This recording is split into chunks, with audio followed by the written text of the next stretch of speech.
July 12, 1943, Gulf of Noto, off the coast of Sicily, 23:48 hours. The wind tore at the open doors of the Armstrong Whitworth Whitley as it lumbered through the night sky, engines droning at a strained pitch as the crew fought turbulence rolling in from the Mediterranean. Below lay the dark outline of Sicily, jagged coastline, faint flickers of fire from artillery tests, and pockets of German and Italian searchlights sweeping like pale knives across the hills. Inside the fuselage, 12 paratroopers of Britain's Special Air Service sat in silence, helmets buckled, map cases sealed, the smell of cordite and engine oil filling the cramped space. Operation Chestnut was supposed to be simple, a precision drop behind enemy lines near the slopes of Mount Etna. Their task? Destroy communication lines, sever German reinforcements heading toward the Allied landings underway at Sicily's southern beaches, and hold position until extracted. But nothing about this night felt simple. The plane had taken off late, the cloud bank was thicker than forecasted, and the Whitley was flying lower than planned to avoid radar, buffeted by sudden crosswinds that yanked at its wings with every gust. Captain John Main, the mission leader, checked his luminous wrist compass again and again, though the needle jerked unpredictably with each shudder of the aircraft. Across from him sat Lieutenant Robert Telford, the youngest officer in the operation, his jaw clenched hard enough to crack teeth. "Wind's shifting," Telford shouted above the engine noise. "We're drifting west." The jumpmaster pulled back the canvas door and peered into the darkness below. Nothing but black ocean and the faint line of waves crashing against Sicilian cliffs. "Pilot says we're near the release point," he yelled back. Main shook his head. "Too soon. We're not over the valley yet." But a burst of anti-aircraft fire erupted from the coastline, tracer rounds slicing upward like burning arrows. The Whitley jolted violently, metal rattling as the pilot threw the aircraft into evasive maneuvers.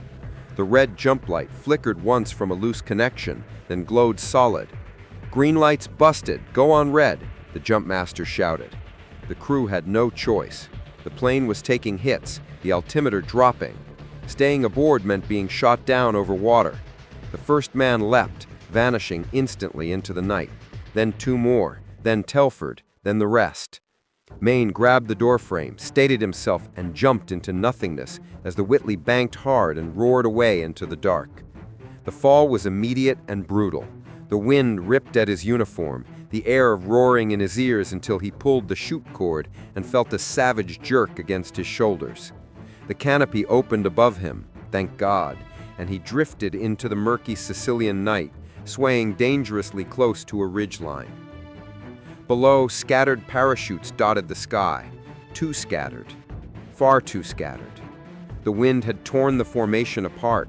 Instead of landing as a unit, the men thudded into the landscape one by one, into ravines, into scrub, into jagged volcanic stone. Main hit the ground hard, rolling across sharp rock and volcanic ash that tore through his trousers. He tasted dust and blood. When he pushed himself upright, the first thing he noticed was the silence. No radio crackle, no voices, no footfalls, only the distant sound of waves and a faint hum of engines fading away. He pulled out his flashlight and flashed the prearranged signal. 2 short bursts, 1 long. No answer. "Telford, Hawkins, Maddox, anyone?" No reply.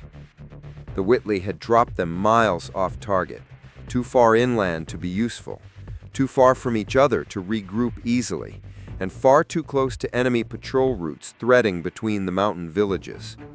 He checked his compass again. Useless, the needle twitching erratically. He tapped the casing. Nothing changed. Something scrambled the reading. Iron deposits in the volcanic rock, perhaps. He folded the compass away and listened. Somewhere to the east, a dog barked. A truck engine revved. German voices echoed faintly down the hillside. Main crouched low. He had landed near a patrol road. Bad luck. Worse luck. His radio set smashed during the landing. Its casing cracked open and batteries spilled across the rocks. This wasn't a mission anymore. This was a survival problem. He moved downhill, sticking to shadows, scanning for friendlies. Then he saw it, a parachute tangled in a tree, a shape dangling beneath it. Mayne rushed forward, boots crunching gravel. Telford? The shape shifted. A groan escaped. He pulled the man down. The corporal was alive but badly shaken, his leg twisted awkwardly. "Captain, where the hell are we?" he whispered. Mayne glanced toward Mount Etna's outline, a distant black silhouette glowing faintly from molten vents. Too far north, too scattered. We're off target by kilometers. How many? All of them. Before they could move, headlights swept across a ridge. A Cuba wagon bounced down the track toward them, engine grinding, voices inside. Mayne dragged the injured corporal into a cluster of volcanic boulders. Boots hit gravel as German soldiers dismounted. One carried a flashlight, another racked a rifle. They scanned the landing zone. A trooper shouted sharply and pointed at the parachute tangled in branches. Mayne's breath froze. He gripped his Sten gun tight. The Germans spread out, searching, closing in. And suddenly the truth of Operation Chestnut hit him all at once. The mission had already failed. They weren't behind the lines executing sabotage. They were in a contested zone with no radios, no supplies, a crippled team, and enemy patrols descending from every direction. What happened next wouldn't be a mission. It would be survival. July 13th, 1943. Foothills of Mount Etna, Sicily. 2300 hours. Captain John Mayne pressed his back against the volcanic rock, feeling the rough surface bite into his shoulders as the Cuba wagon's headlights swept dangerously close. The German patrol fanned out, boots crunching on gravel, rifles angled low but ready. The corporal beside him, Harris, struggled to stay silent, his injured leg trembling uncontrollably. Mayne gripped his arm firmly, a silent warning. The Germans moved toward the parachute caught in the branches above. One soldier shone his flashlight upward, the beam lingering on the torn fabric, swaying like a ghost. "Fallschirmjäger?" he muttered. "Nein, British," another replied. They began searching in widening arcs. Mayne knew they had seconds. He scanned the darkness. The landscape was a maze of jagged lava flows, thorny underbrush, and dry creek beds carved into black stone. Perfect for hiding, perfect for getting lost. He waited for the flashlight beam to swing away, then hissed, "Move, now!" Supporting Harris under one shoulder, he crept from rock to rock, keeping low, boots silent on the ash. They slipped behind a basalt outcrop, just as one German soldier knelt where Mayne had been moments earlier, examining footprints illuminated by his light. "Here, frisch!" the man shouted. Another joined him. Rifles turned toward the darkness. Mayne felt his pulse hammering. They were minutes from being hunted. He half-carried, half-dragged Harris into a dry ravine hidden by thick scrub. The ground sloped downward sharply until they reached a narrow wash choked with stones. Mayne crouched, listening. German voices rose behind them. Orders, movement. They had been spotted. Gunshots cracked, the first round slamming into the rocks above, sending shards of volcanic stone spraying. Mayne shoved Harris behind a natural ledge and fired 3 controlled bursts from his Sten into the darkness, not to kill, but to slow their advance. The Germans dove for cover. Mayne grabbed Harris again and pushed deeper into the ravine. They moved as quickly as Harris's damaged leg allowed, hopping between boulders, ducking under thorny branches until the shouts behind them faded into confused echoes. Finally, when they reached a bend sheltered by overhangs of collapsed lava, Mayne allowed them to stop. Harris exhaled shakily. "Captain, we're scattered, completely scattered." "I know. Radio's gone, we can't signal the others." "I know." Harris swallowed hard, pain tightening his jaw. "Then what do we do?" Mayne scanned the night sky. No friendly aircraft, no signal flares from our team, no sound except the low rumble of Etna in the distance and the insects buzzing through the brush. "We find whoever's left. Then we survive until we reach Allied lines. That's 40 kilometers south.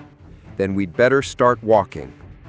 They pressed on, navigating in moonlight filtered through drifting volcanic haze.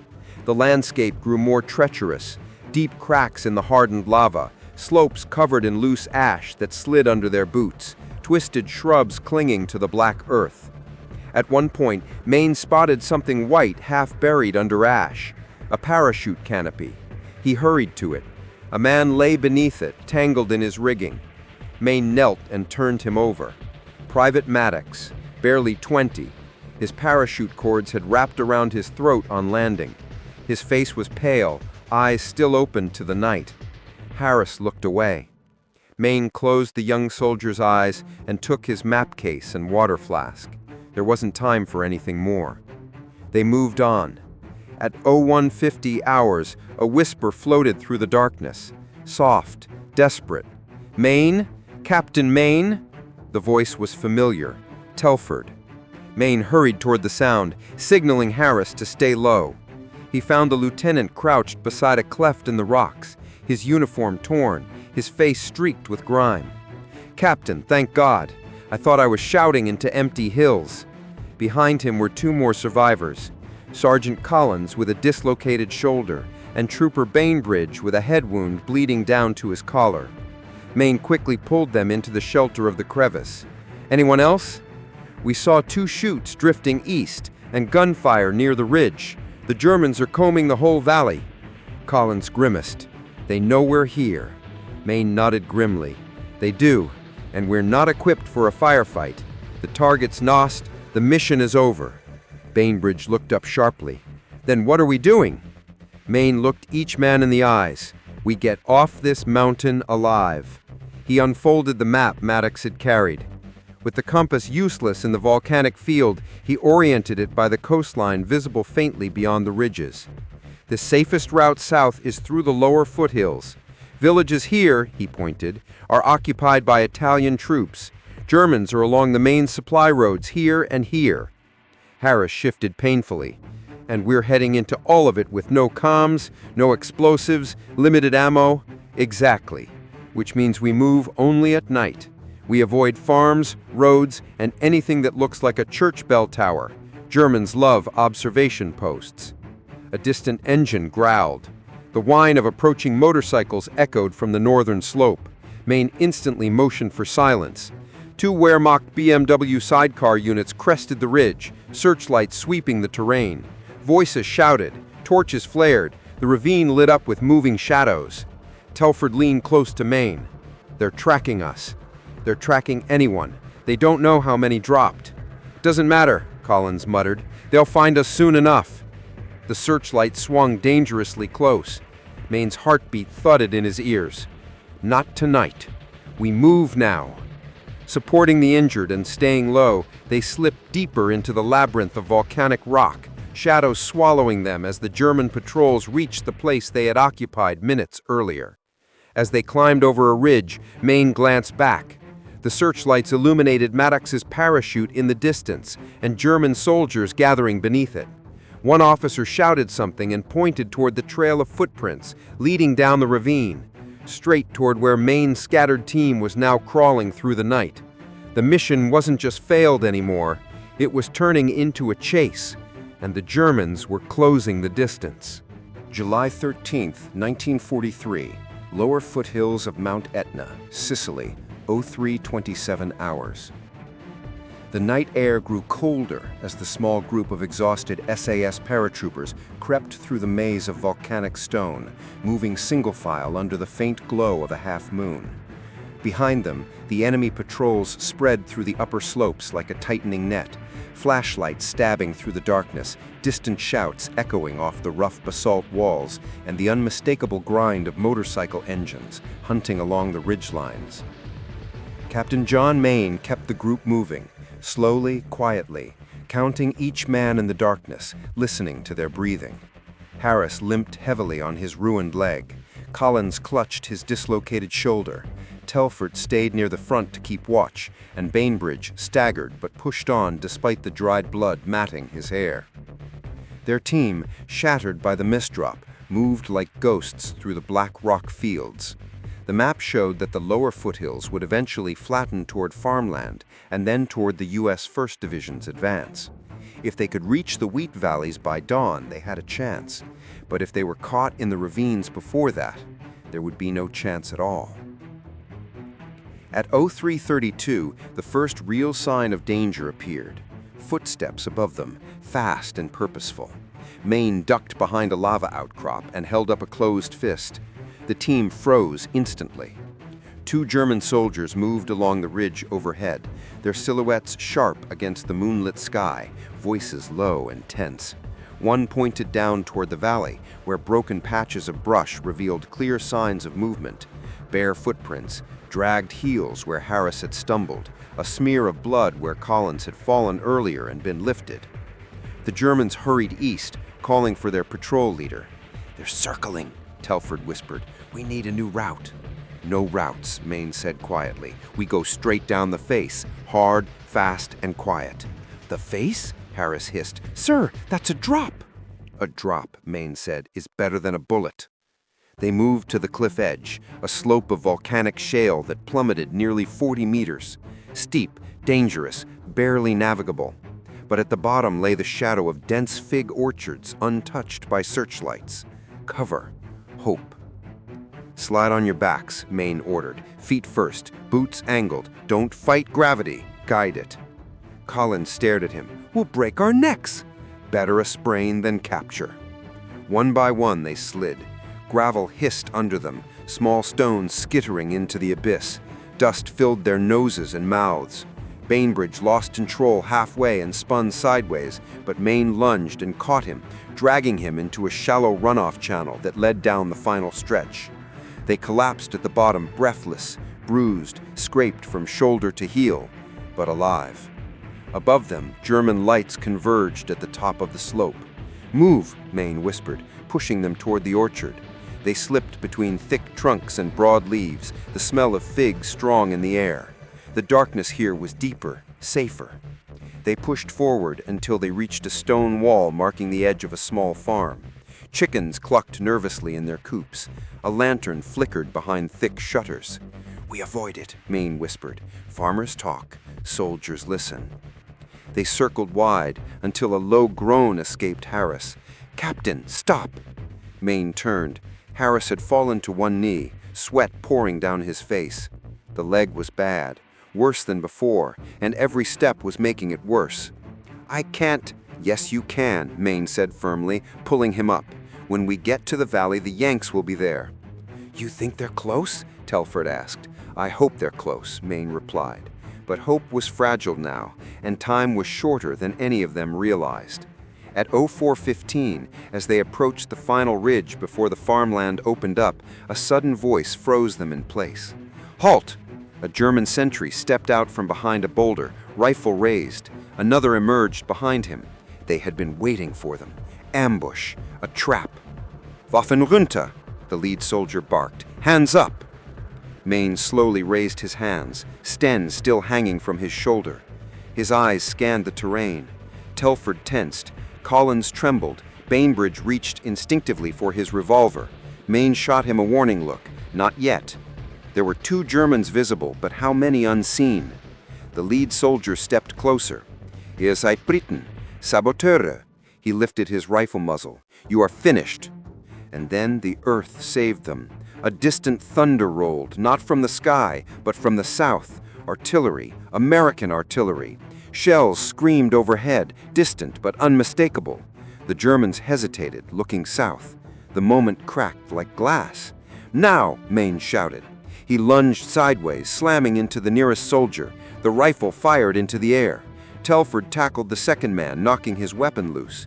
Collins, shoulder dislocated or not, grabbed the German's arm and twisted until bone cracked. Harris hobbled forward, swinging his knife with a ragged, desperate cry. It was quick, brutal, and quiet. When the dust settled, both Germans lay unconscious, alive but out of the fight. Maine grabbed the map, slung Harris over his arm again, and pointed south. "Move!" They crossed the final ridge and froze in disbelief. Below them, stretching across the wheat fields, were American columns advancing north. Tanks, trucks, infantry, a tide of Allied power rolling straight toward them. A flare burst overhead, a U.S. signal, a recognition pattern. Maine tore a strip of cloth from his sleeve and waved it frantically. For a moment there was nothing. Then a shout rose from the lead platoon. Soldiers waved back. Relief crashed through the paratroopers like a breaking wave. A dozen hands reached up to pull them into friendly lines, offering water, morphine, blankets. An American lieutenant looked them over. "You boys look like hell," he said. Maine managed a tired smile. "We've had a long night. Part of the invasion? Not anymore. Just survivors." As medics lifted Harris onto a stretcher and the others slumped into the grass, Maine looked back toward the black silhouette of Mount Etna. Somewhere in those ridges still lay their dead, their parachutes, and their failed objective. Operation Chestnut would never be remembered as a triumph. It wouldn't appear in bold print or heroic reports. But for the men who staggered into Allied lines that dawn, bruised and bloody, it was victory enough, simply to still be breathing.